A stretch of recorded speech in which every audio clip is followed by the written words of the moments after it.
let's just call Priscilla agent locator, Google lead, extraordinaire converter. Yeah, I like the agent locator leads. They're good. Bravo. Yeah. I agree. Hi, John.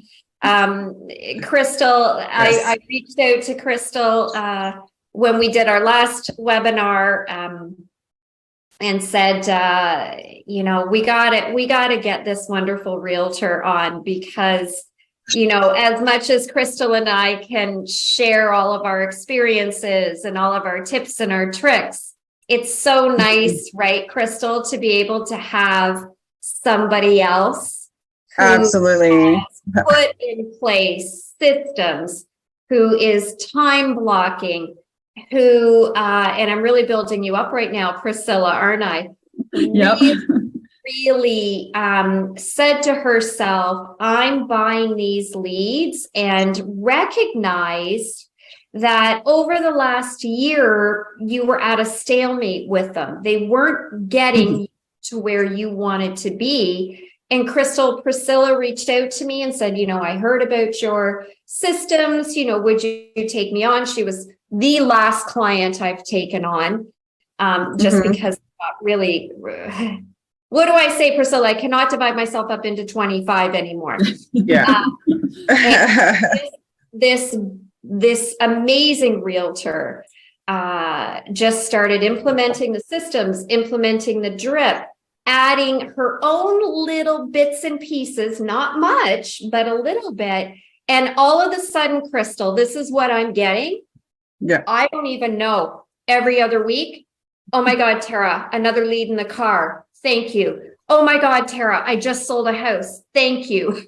Oh my God, Tara, I did 7 deals last week or last month. Yeah. Tara, it's your systems. Nice. Am I right, Priscilla? And just so that everybody kind of knows, she made the #1 realtor.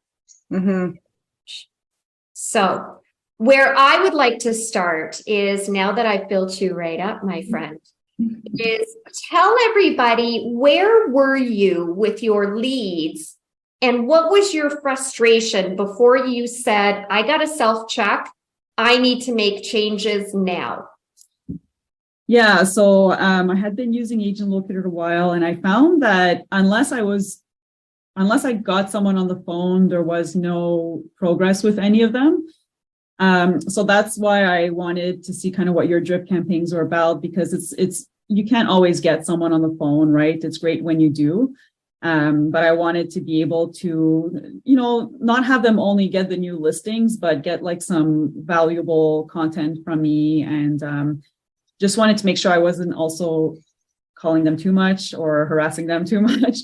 So I wanted to find just like the good way of treating these people like respectfully and offering them a lot of value, right? And then just kind of reminding them that, hey, I know you may not be ready now, but I'm here. So, I wanted to just implement a system as automated as possible to just remind them that I'm here, and Right. even if I can't get them on the phone, that there's someone here willing to help them.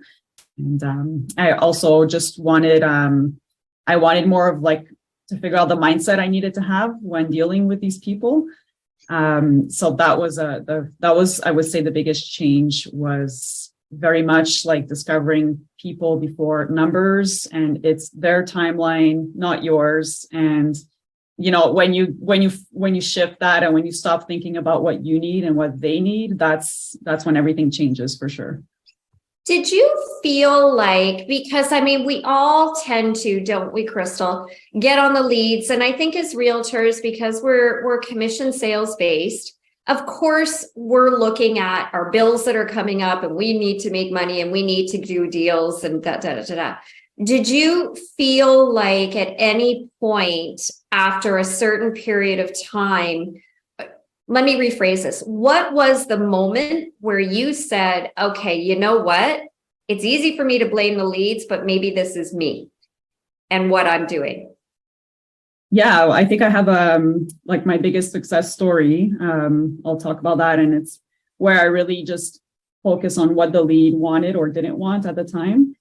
And what happened with that one was she reached out to me. It was one of those get in touch requests, which those are golden, by the way. If you get one of those, like get on those right away. Those are people ready and they want a response fast. So she reached out to me and wanted to see some homes. So it was like 9 p.m. and we booked showings like the next morning. And in Calgary, we still have a really hot market in a certain price range. So I showed her what was available, which wasn't much, and it wasn't pretty. So we went to see homes, and after the morning showings, we were supposed to go see another one in the evening. It was just not available to view right away. But after the morning showings, she was like, I don't like any of these homes. I'm not moving anymore. There's just nothing available in my price range. I don't want to move. And I was like, okay, sure. If you need anything in the future, I'm here to help. Like, I wasn't about to, in the past, I would have tried to be like, oh, like it's not that bad or whatever. I would have tried to like, work things in my favor. But at that point I was like, she's clear. She doesn't want to move. She didn't like any homes. I'll just let it be. Mm-hmm. So I told her, hey, I'm here in the future. I'm here to help if you change your mind. And then like a week later, I get a call from her, and she was still receiving the emails from Agent Locator. And she had seen 2 homes pop up that she would have liked. And so she started asking me like, I'm concerned about not being able to find a home, but now I've just seen these 2 homes. Like, what are you thinking? So I explained to her, like, yeah, here's the current environment, right? You're going to be competing. You're going to have to act fast. There's not much to choose from, but what I'll do is I'll send you some sales going 3 months back of homes I think you'll like. And then you can see how often they come up. And then you tell me if you're comfortable with that, right? So, and then I let her make the decision, and she came back and she's like, yeah, let's do it. So I listed her house, right? So she had a house to sell, which happened to be a few streets down from mine. She bought a house. So that was 2 deals from her. And then I double-ended her listing. So 3 deals. And then I got a realtor.ca lead from her listing, who I'm still working with.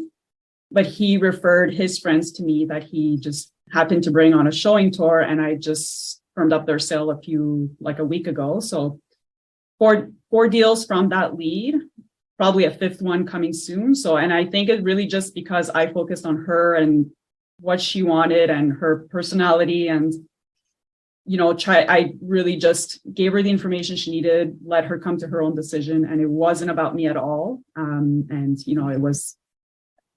I think she came back to me because I didn't pressure her, because I didn't, try to tell her, no, you should move. Yeah. Yeah. So, and because of that, it became 4 or 5 deals, right? So, mm-hmm. Can you guys, this is exactly the things that for the last 18 years, when it comes to the Google leads that I've experienced over and over and over again, go back Priscilla, because remember, Priscilla took her out, showed her a couple of homes. This lady got frustrated, never going to be able to buy these homes are crap, right? And was like, that's it, I'm done. I'm not going to move now. Mm-hmm. So first thing that Priscilla did right away was she did not delete that woman, right? If she had have deleted her, she would have got 0, right? But Priscilla was like, okay, I've refocused. This is not about me. This is about her. So I'm just going to keep her on the program and see what happens. And then boom, she came back, right? Mm-hmm. Yeah. So if I could share any word of advice, we are so quick at times to delete people because we're not getting a quicker response, a quicker paycheck. Remind everybody how many deals you have now done from somebody that went out once and said, I'm not moving anymore. I'm good. How many deals was it? Was it 5? 4 firm. 1 will be firm probably next month. Well, I'm saying 5.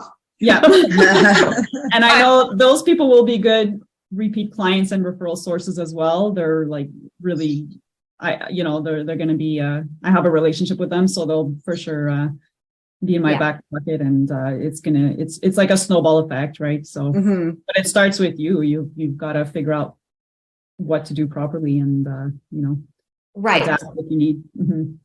So do you feel, and Crystal, you and I have talked about this a lot, where I think every agent, especially when they're investing in the Google leads, and it is money that we're spending. And of course, we want to get satisfaction right away, right? Of course we do. We're all human.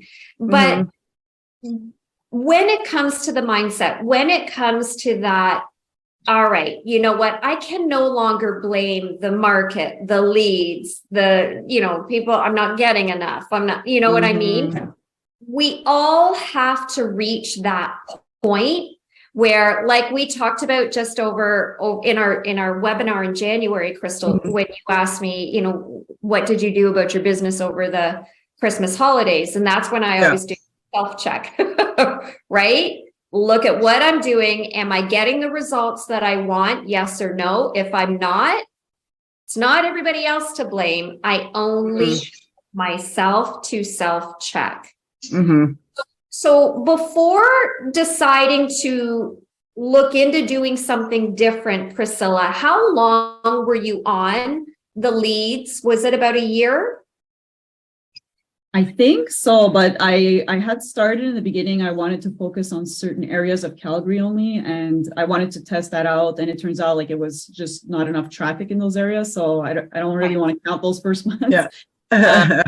So I think so we started coaching in January. It was probably 6 months by then that I was getting like the steady income of leads, the steady influx of and just to kind of tie into what you were talking about, like it's you just have to come to that realization that not everyone is going to act right away. That would just be nonsense. Like, could you imagine if everyone signs up? You wouldn't be able to manage it all. You'd be... Yeah, I know. So what I do is I have my 25 call sessions where I sit down and I do 25 calls, and it doesn't even take me an hour, honestly. And I do like 3 to 4 times a week only. But if I only get one good call out of those, I don't curse the 24 other calls. I just part of it. That's you're not going to get everyone. That's no. If it were and that, some days like everyone might answer, and the next day no one answers, right? Yeah. So it's all hit and miss, and we all run on different schedules, and it's just it's really how you're doing it continuously, right? You're committed to doing it. You have a routine and a strategy behind it. So do you want to share maybe with everybody what your time blocking schedule looks like when it comes to calling and doing your leads? Yeah. So I used to be, in the beginning, I used to be really obsessed with calling. I think I would call too much. And I would do I would try to call the new lead registrations as soon as they would register. And I've stopped doing that.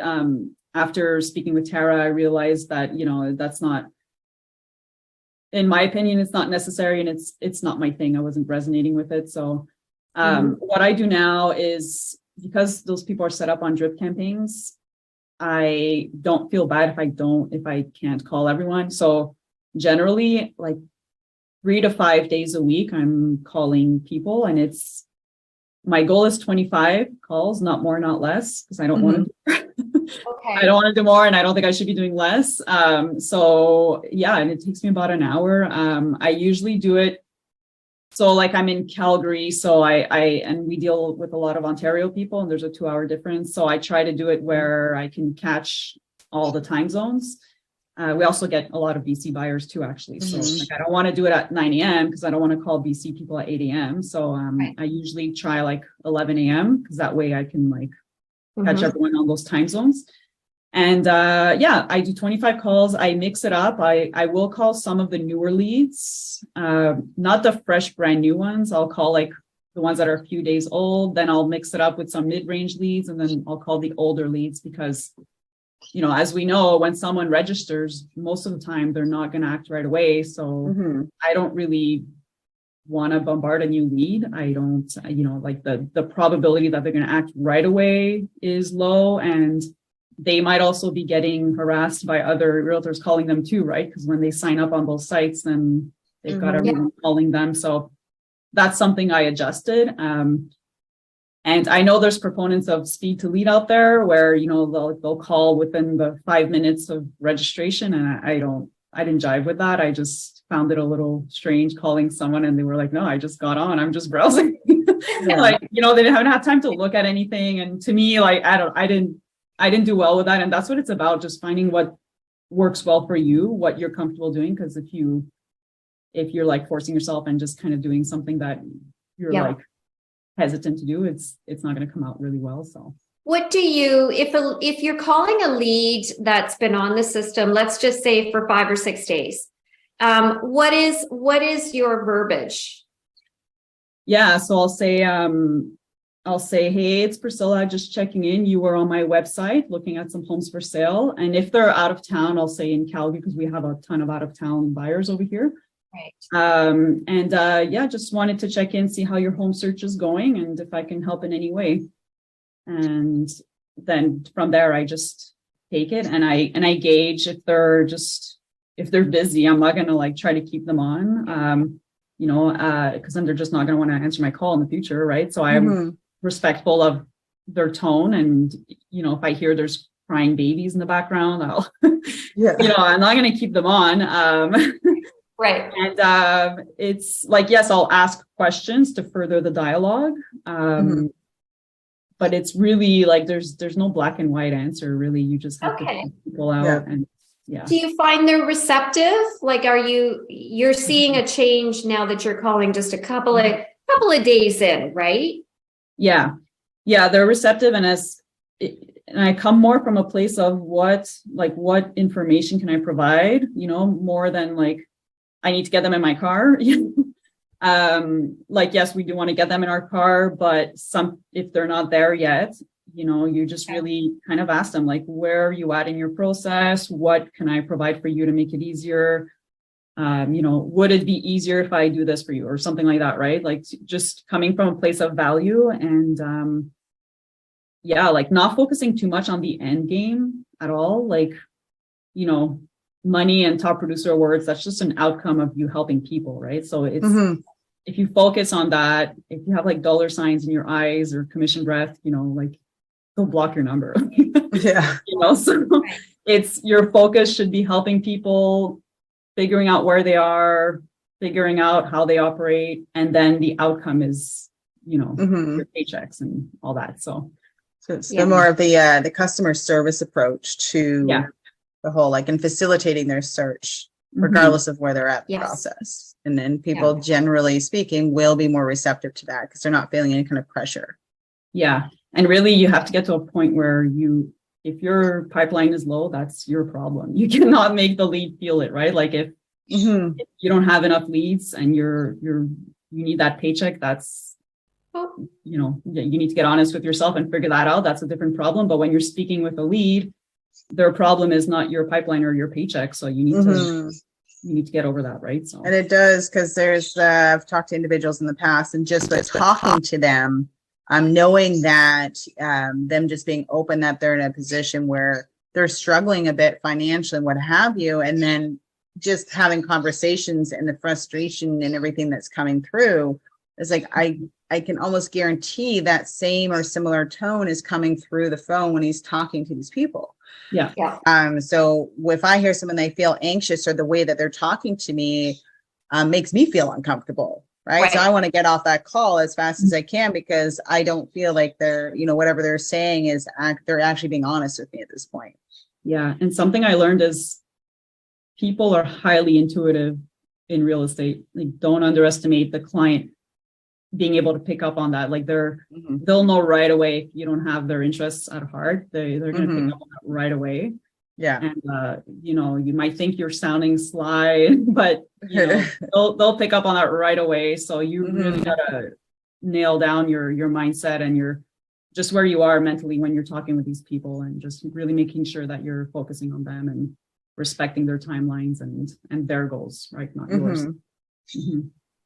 I mean, we talk about this a lot where when we're doing our calls, when we're working our leads, and Priscilla, you said it beautifully, when we come out of a place of contribution, right? We're not self-serving. We're not, you know, we are commission salespeople, but we're going to get zero if we do a high pressure approach. You know, people will respond better Priscilla, do you want to tell everybody about the change that you did to revamp everything that you were doing, and then what it led to you being in March at your brokerage?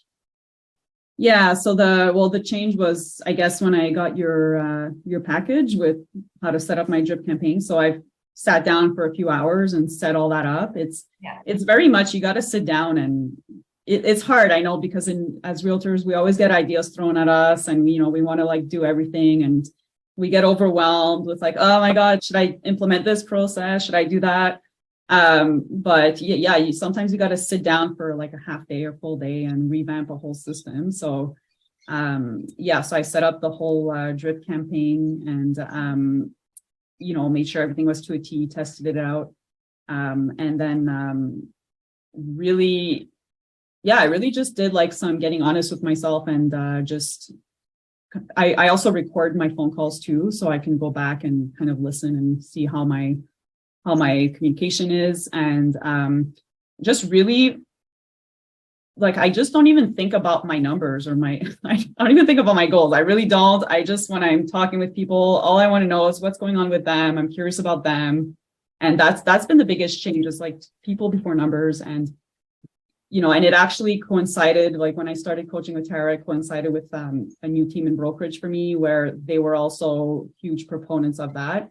And it could also come down to who you're surrounded with as well, right? And it could come down to so many things. So you really have to constantly evaluate what's going on in your life, and what's going on in your mind, because I always tell people, your performance as a realtor is very, very often linked to what's going on personally in your life, right? So if you're not in a good place, or if you're surrounded by, not great people that are not helping your mindset, then that's something to look at too, right? It goes beyond your processes and systems and the number of calls that you do. It goes way beyond that. So, So what were you able to achieve in March? Yeah, in March I did eight deals, and 7 of the 8 were all agent locator related. It was either like a fresh new lead or snowball effect of a lead. There was another good story about my March deals was, so last year in March, so I was on another team where we were getting agent locator leads, but like 1 to 2 leads a week. So it was distributed amongst the members. And it was actually a lottery winner client. So she had won the lottery, a huge sum of money. So she bought a house with me last March in Calgary. And then this year, like January or February, she calls me and she's like, I'm tired of my city house. I want an acreage. I'm like, okay, let's go acreage shopping. So we go acreage shopping, and then turns out she doesn't like any of the acreages, and she gets this idea of, getting a movable house put on a bare piece of land. So now I have to find her a bare piece of land. And then she tells me one day, she goes, oh, I have my meeting set up with the movable house people. Do you want to come? And I was like, sure, I'll come. But I was only planning on going for learning and education purposes, and also to ask questions to the rep about like what to look for in the land we're buying. Yeah. So I go, and it turns out they actually pay full commissions on whatever movable house your client buys if they show up with the realtor the first visit, kind of like the new home sale centers. So that turned into 2 deals. So that was like my 3rd deal with her. And then when her movable house is ready, which will be next year, then I'm going to list her Calgary house, right? So again, like it's, and that movable house presentation, if I just had like commissions in mind, I bet that meeting, like I'm not going to get paid, but I didn't even know I was going to get paid, but I just went to be of better service because I knew I was going to get some information that I needed to be able to find her the suitable parcel of land.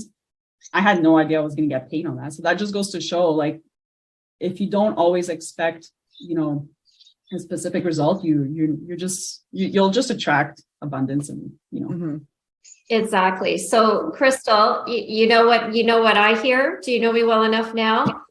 Oh, my leads are no good. Well, listen, lottery winners go on Google search and agent locator captures them. Yeah. Right? We actually got another client with a lottery winner in their in there. Yeah. So Yeah, there's all they go sorts of out there. They things. don't necessarily have realtors, you know? Yeah. Yeah, exactly. So the moral of the story is Google Leads are good. Yes. Everybody is convertible. People, lottery winners do Google searches just like you and me, looking for realtors or looking for houses. An agent locator captured them and put them into one of their clients' dashboards. Yeah, it's really brilliant. Mhm. And I always, whenever I start my call sessions, I always think I get into a really grateful mindset. And you know, I'm like, this is just brilliant, this system. I have all these numbers to call, and these are warm leads to me. They're not cold leads. I think they're warm leads because I do too. they've reached out to us basically. Yep. And, you know, I have my office is right in front of a window here. And before I start my calls, if it's like super rainy or snowy outside, I look out the window and I'm like, it's so great that I can just like stay in here and make my calls and not have to go door knocking. I'm not saying don't go door knocking, but Yes. I'm saying I'd much rather do calls than go door knocking. Yes. And I'm fully grateful that this, you know, we have technology on our side and these systems to help us just pick up the phone and call people, you know, and if you gotta just be grateful about it too, right? And you know what? We're very grateful for you, Priscilla, because it's really easy for people to listen to Crystal and I, you know, talk about this, but when there's so many success stories, and it does start with mindset. It starts with going, I have to change if I want to have success. Yeah. Would there be any final things that you would kind of advise our listeners today that really made a big difference for you? I can share like a little technique I have. You know, maybe some people will be able to find a parallel from it. But so I'm from Quebec and I'm fluent in French. And I moved here in 2013. So whenever I get a lead that has that 514 area code, or that I can see in the map where that they're in Quebec, or if they have like a super French name, I'll try to call them. They usually don't answer. And then I'll send a text in French and, I'll say, hey, like I noticed you were on my website looking at homes for sale in Calgary.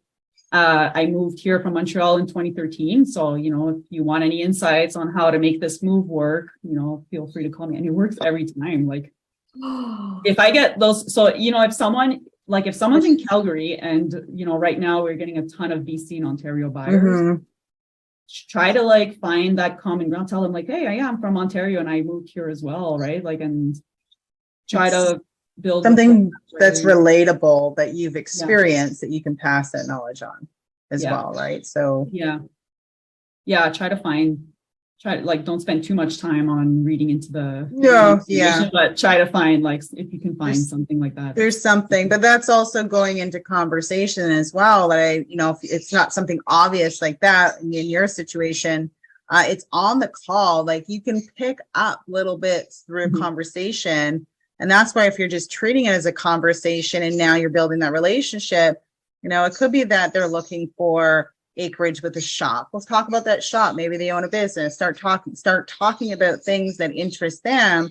But also there might be something where you have that common or similar interest that now walls completely drop and you're really building that relationship because they feel comfortable talking to you. Yeah. Right? It's a lot more casual. There's no pressure. There's no nothing, right?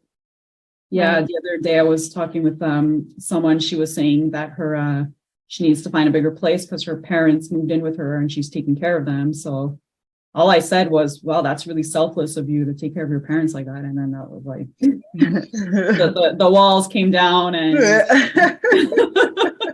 right. So you hear the whole backstory surrounding it. Yeah. But you know what? That's good because you also said earlier on that you recognize that when they're on your dashboard, they're on other realtors' dashboard. That's just the way this works, right? People register all over. And you're making a difference when you're communicating with them that a lot of other agents don't do, right? Because they're thinking, I want immediate, I want them in the car, I want a deal. Whereas you're being becoming, as Crystal said, relatable. You're Mhm. finding that common ground. I've always said this, and I think I'll go to my grave saying this.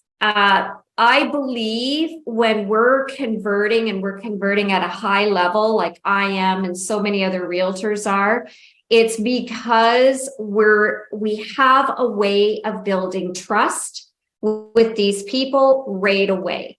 So Mhm. what you say, what you hear really does impact people, because we're not meeting them face to face. So the onus is on us while we're communicating through email, talking on the phone, even texting, to approach in a way that somebody can go, I can relate to that person just by that one line, right? So no commission sales breath, Yeah. right? Our hat is on, but we're portraying something entirely different. And it's not that hard to do if you just take a step back, right? Well, and it's realizing what you're doing today is where your business is going to be in 3 months, 6 months, 9, 12 months plus from now, right? So it's, if we kind of get out of our head that, yeah, I'm calling these people and I know no one's going to be buying, we're going to be looking, there might be the odd one, of course, but the chances of them being in the car with me this weekend are pretty slim to none, right? So once you kind of wrap and you're okay with that, it's gonna be a lot easier to make those calls, because you're not putting the pressure on yourself or passing that pressure on to the lead. And I do have an accountability partner. It's actually my mortgage broker. And you make your calls and I'm like, so then I got to do them because or else I get in trouble. So, Let's talk about that. Yeah. Like sometimes it's like 4 p.m. and sorry. When did you decide that you wanted to do an accountability partner? I think it's been about 3 months or so, I would say. Yeah, sometimes like it's like 4 p.m. and then he contacts me and then I'm like, okay, I got to do my calls. And it's like I was ready to like clock out for the day, and then I just do an hour of calling, and so yeah, accountability really helps because yeah. Yeah. Well, it is. And I think that's a struggle that a lot of people have with their leads in general. And in some cases, their entire business in general is because you're working for yourself. There's no one breathing over your shoulder requiring that you do this, right? You have to self-motivate yourself and find, and go back to Tara's, your why. Why are we doing this? To encourage ourselves and keep ourselves accountable to stay on track, because it can be very easy to get distracted or procrastinate, find other things that we think are more important, right? So there's always that going on. So having, for anyone else that may be struggling, find that accountability partner, right? Have something, create little competitions with each other, right? Like, let's see who can get whatever. Whoever doesn't do it has to buy our coffees on Friday, right? We'll go for coffee, and that's the person who has to treat is the person that didn't. I like that. It's something simple, it's not expensive, and it's fun, right? And you really are only going to come out ahead from it all. And you might get a free coffee every now and then. Right. Great work. This is amazing. I'm so glad you came on with us. What a great session. All mine. Yeah, no, it's really great. Yes. Thank you, Priscilla.